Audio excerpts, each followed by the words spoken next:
Bonsoir à tous et bienvenue à ce flash d'information. Nous prenons tout de suite la direction du palais présidentiel où s'est tenu ce mercredi un conseil des ministres présidé par le chef de l'État Alassane Ouattara.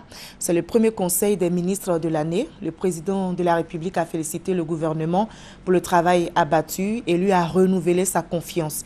Il a affirmé qu'un remaniement ministériel n'est pas à l'ordre du jour.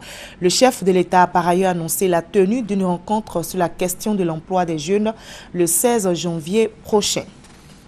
L'embouchure de Grand Bassam, fermée il y a des années, sera bientôt ouverte. Une étude est présentement en cours pour régler la question. Elle est menée par une équipe hollandaise. Ces experts hollandais, justement, viennent d'avoir une rencontre avec le ministre de l'Environnement, de la Salubrité urbaine et du Développement durable. Après cette rencontre, ils se sont rendus sur l'embouchure par la voie lagunaire dans une navette de la Marine nationale. Nous y reviendrons à 20h. La France est sous le choc. Une fusillade a eu lieu ce matin au cœur de Paris, au siège du journal Charlie Hebdo. 3 hommes lourdement armés ont ouvert le feu à l'étalage de la rédaction, faisant moins 12 morts. Le président français, François Hollande, dénonce un attentat terroriste d'une exceptionnelle barbarie. C'est l'attentat le plus meurtrier commis en France depuis 40 ans.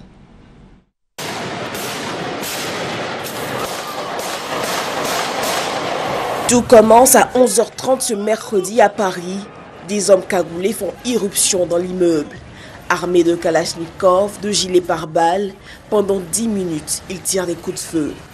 Pénétrant ensuite à l'intérieur des locaux de Charlie Hebdo, au moment de la conférence de rédaction, ils ouvrent le feu, laissant derrière eux de nombreuses victimes.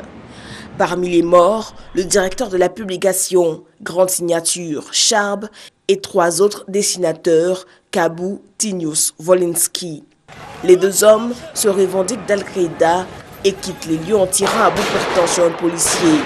Ils crient « Le prophète est vengé ». L'hebdomadaire Charlie Hebdo avait publié à 2 reprises en une des caricatures du prophète Mahomet, image qui avait soulevé de vives contestations de la part d'extrémistes religieux.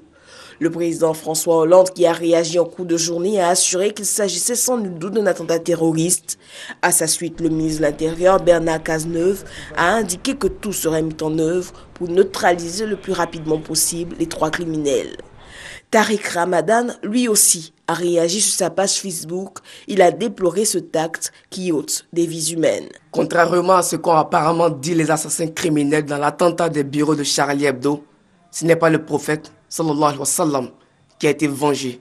C'est notre religion, nos valeurs et nos principes islamiques qui ont été trahis et souillés.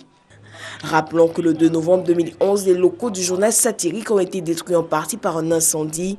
Il avait été provoqué par un lancer de cocktail Molotov. Charlie Hebdo venait de publier un numéro titré Sharia Hebdo en réaction à la montée des islamistes en Libye et en Tunisie. Il a déjà été visé 6 ans plus tôt dans la vaste polémique qui a suivi la publication des caricatures du prophète Mahomet par le journal danois. Au même moment, le site du journal faisait l'objet d'attaques informatiques revendiquées par un groupe turc défendant l'islam. L'enquête sur cet incendie criminel n'avait pas donné de résultats et les auteurs pas encore retrouvés à ce jour. Et après cet attentat, donc, les drapeaux sont en berne à l'Élysée, à l'Assemblée nationale et au Sénat. Après la tentative de putsch manquée en Gambie, le président Yahya Jammeh promet de se débarrasser des mesures de l'attaque, des meneurs de l'attaque jusqu'au dernier. Il a déclaré devant ses partisans à Banjul, et je cite, « Je vais me débarrasser de ces éléments un par un jusqu'au dernier ».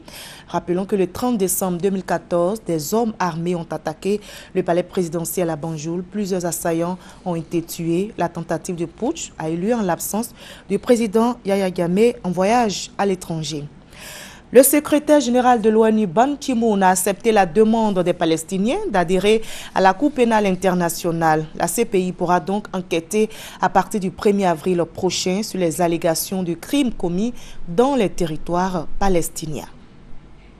C'est une découverte qui pourrait faire avancer l'enquête. La queue de l'avion d'Air Asia qui s'est abîmé en Indonésie le 28 décembre 2014 a été retrouvée en mer de Java. L'annonce a été faite aujourd'hui même par l'Agence nationale de recherche et de secours. Cette découverte pourrait être une percée dans les recherches dans la mesure où la queue de l'avion contient habituellement les enregistreurs de vol ou boîtes noires cruciaux pour déterminer les causes de la chute de l'Airbus A320-200.